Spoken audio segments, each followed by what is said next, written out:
Hi family, welcome to the Luck Moms channel. My name is theluckymumdebranyanchoka.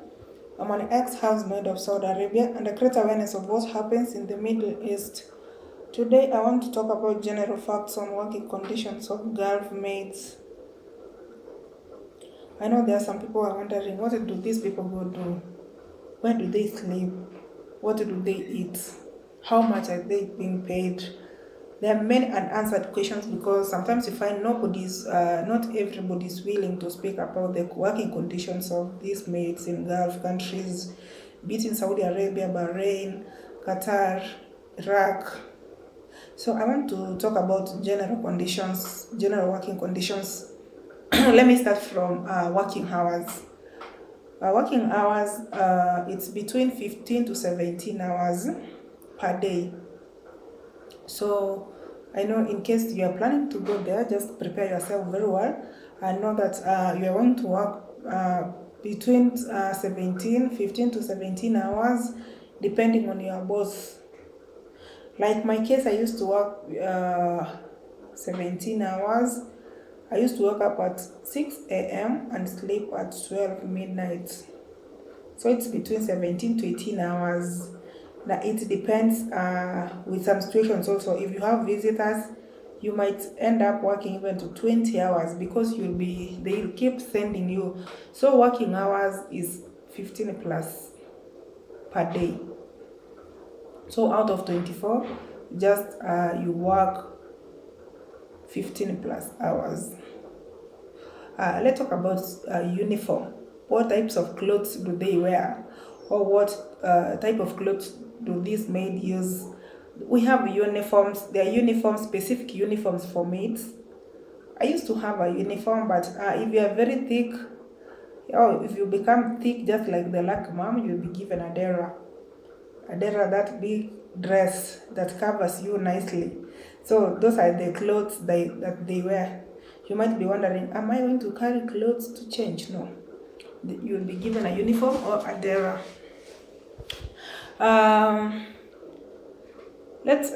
Uniform, you'll be given a uniform or a dera depending on your body size and shape.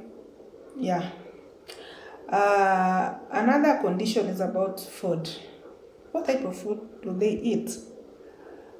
Like me, I was working in Saudi Arabia and the staple food there is chicken and rice.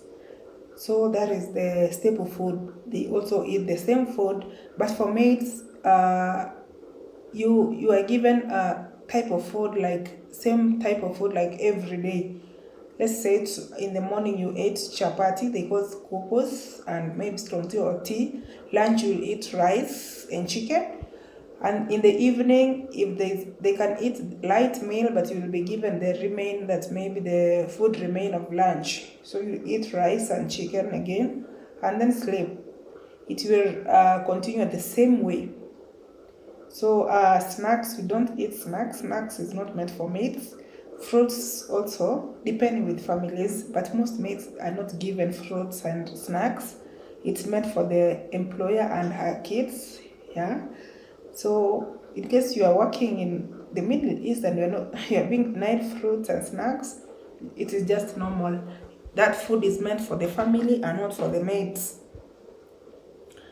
I'm just speaking this because to me it happened like that. Snacks were for the family and fruits were for the family. So I got used to the type of food maids were supposed to eat.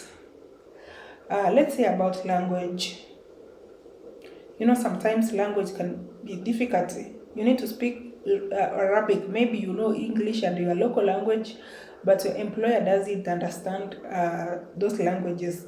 You'll be forced to use Arabic, but they will teach you little by little. With time, you'll get used with those terms. Maybe you're being sent plates, spoons, let me say language, working environment language, the one that will be sent, do this, do that, they will show you if you don't understand.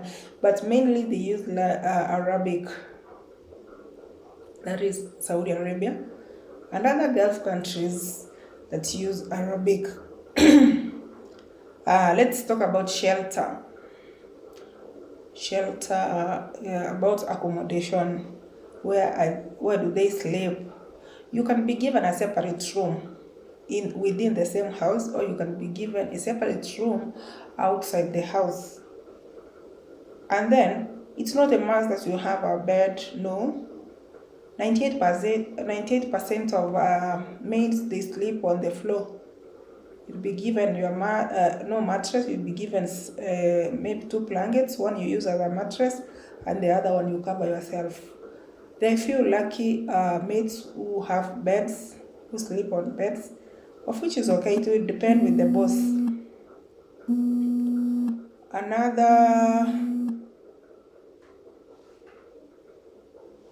Another working condition is, what about the personal needs? How do you get soap? How do you get toothbrush, toothpaste, Wi-Fi?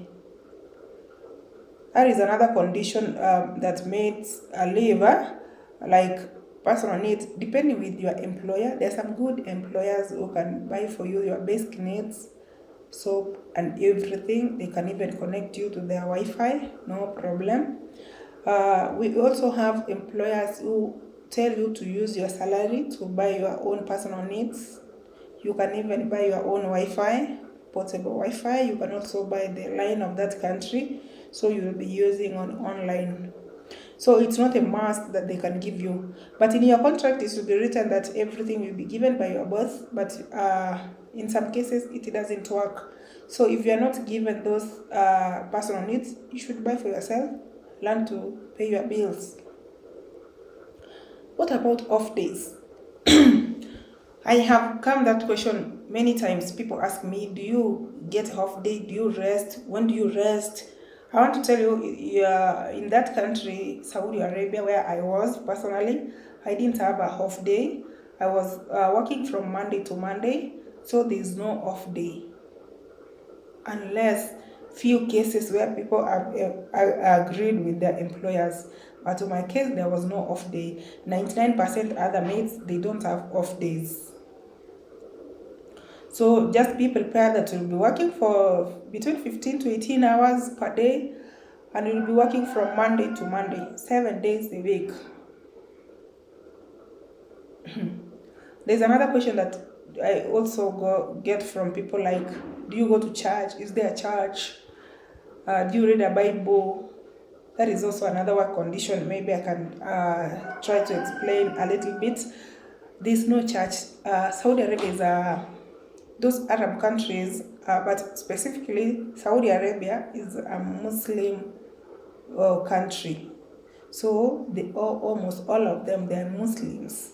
So there's nothing like going to church in Saudi Arabia. You can read your Bible in a private room where you're living, maybe where you're sleeping, and you can also pray privately. Yeah, nobody's going to deny you from praying. You can pray, but there are some families who don't like people who are praying. Yeah, so there is no church there. It's a Muslim community, purely Muslim. And you can pray. Yes, if you manage to go with your Bible, you can read privately in your room. Yeah, and that is it. So in case you like this video, just give it a thumbs up. You can also subscribe to this channel for more sharing. I'm going to cover more facts about Gulf maids. Just stay tuned, and you can share this video. Maybe we can help somebody somewhere who might want to know this. Thank you so much. See you next time. Bye.